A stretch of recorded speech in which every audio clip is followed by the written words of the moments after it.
If you are struggling to get an interview and are looking to create an architecture portfolio that stands out, then you must implement the strategies I will be going over in this video. And at the end of the video, I'll be showing you how to apply these tips, and I'll go over the best program I use to create a unique architecture portfolio. There are two main ways people approach applying for jobs. You either have a competitive focus or a problem focus, and one yields better results than the other. If you find yourself applying for jobs as a numbers game, going after a variety of jobs, the same resume and portfolio, then you're going about it all wrong. This will lead to many rejections right off the bat because your work doesn't remotely meet the needs of the company. A better strategy is to apply for jobs with a problem focus. Companies who are hiring do so to fill a void or a problem within their business. For example, an architecture firm is hiring a client that wants to produce a video walkthrough. Currently, the company does not have an employee with that skill set, so they create a job posting. Obviously, there are already a bunch of architects and interior designers working at that company. So if you are applying with a basic application like that, you are still not meeting the needs of the company, no matter how good your work is. Alternatively, someone applies with a unique skill set and a portfolio that showcases the exact work and experience with video renders will have a significantly higher chance of getting the position because they are the solution to the company's problem. And this is how you should be thinking about every aspect of your resume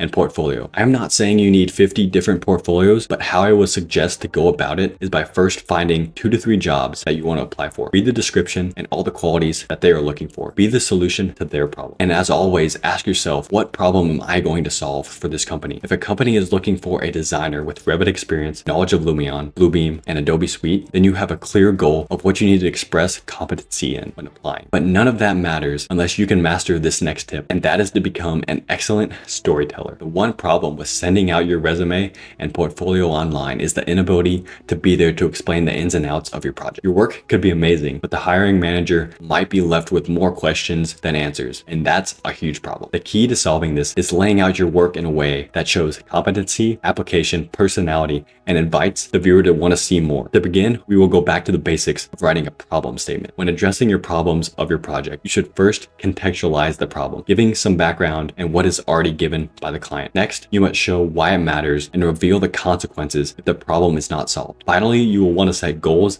and objectives for the project before you showcase your work. Overall, this problem statement should be about 150 to 200 words. Now you will begin including your work. It is important to include the work you produced that relates to solving the overall problem of the project. This allows you to create a cohesive narrative that can easily be understood even if you're not there to explain it. This will significantly give you an advantage over others when sending out your resume and portfolio. If you get an interview, that means your work is already good enough, meaning that if you have an interview, you should already have the confidence and have what it takes to work there. At this point, the company is just looking to see if you're a good fit for them. If you are not including these 3 parts in your portfolio, then you need to listen up. The intro shot, explainer shot, and context shot, when combined with the previous tip of storytelling, create an unstoppable force. But seriously, it is what seals the deal. The intro shot is typically an inviting zoomed out image. That is what you want the viewer to feel when they experience your design. For this, I usually include video renders or my best overall rendering to draw the viewer's attention. After this is where you would typically insert text describing your problem and context. Then you would place your explainer shot. These medium context shots show your competency and solution. The explainer shot shows your skill and should be followed by a detailed explanation of the solution you reached and how these drawings support it. Finally, you will end with the context shot. This can be a zoomed out, eye-capturing render with well thought out detail drawings or anything that shows the details that are being crafted within your project. This is a crucial shot that should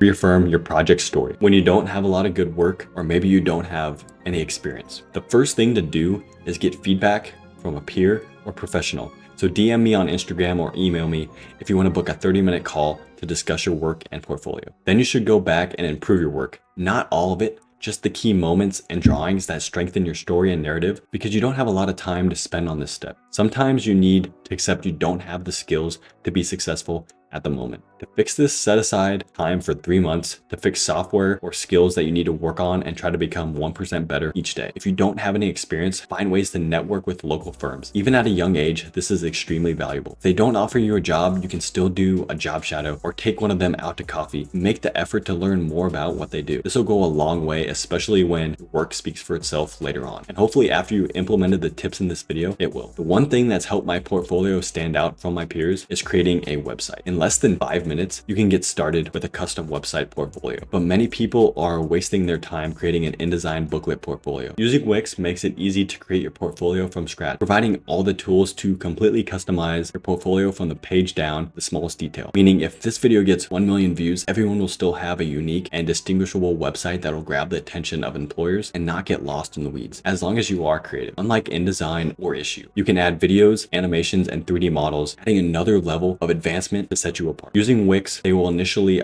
ask you a few questions to find out more about your website. This will help them give you the best results. It will then prompt you to start designing with the option to choose between using a template or getting a custom built site. I usually prefer using the template or choosing a blank website. This is because it allows me to customize it more to my style. But if you are in crunch time or don't know where to start or need inspiration, using a template or a custom built site is a great option. And both still allow you to have full customization power, but usually in a more controlled layout. I intentionally didn't go over the step-by-step of how to create a website portfolio. This is because the value of your portfolio is its individuality, and that would have been lost if everyone was creating a portfolio using the same template or format. Instead, I wanted to provide the most valuable tips that apply to everyone and still allow room for creativity and customization. I've found that constraints usually yield the best results and creative solutions. I hope you guys found this video informative. I will leave a link for you guys to create an account on Wix down below in the description. Thank you for watching and welcome to the grind.